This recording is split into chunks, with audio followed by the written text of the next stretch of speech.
The purpose of the Telling History Project is to not only provide students with different perspectives of events, but also to enable them to have the tools to process information on their own. If you pass an image you're feeling very drawn to, you could sit on the chair in front of that image.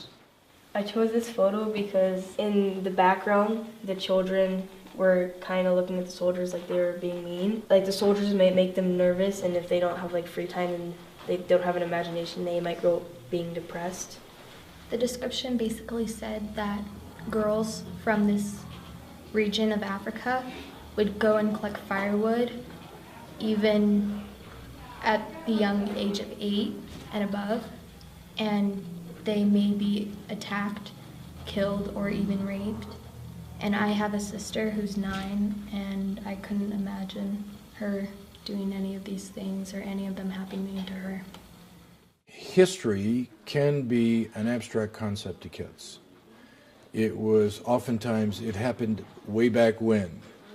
The challenge and the goal of any good history teacher is to take what happened way back when and apply it to the present day immediately. In war zones and in conflicts, no matter what, children find a way to play.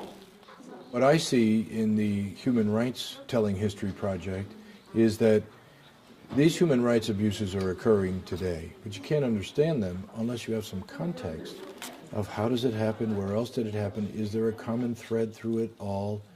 Welcome to the Darfur refugee camp. And first of all, we want to recognize and acknowledge the very great dangers and difficulties that you have all been through. When they walk in and they get stamped into a Darfur refugee camp, it's a simulation that elevates their awareness and engages them in a way that otherwise might not.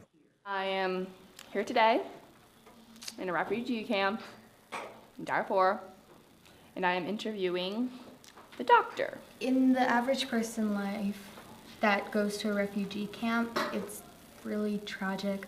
A lot of them have lost family members. My story is that I went east and I met these 5 children, and we continued heading east, and the 2 younger, they died. When we're talking about what is sometimes a difficult topic that can be perceived by kids, or, well, that's over there and that's them, that doesn't necessarily apply to here and now nor me.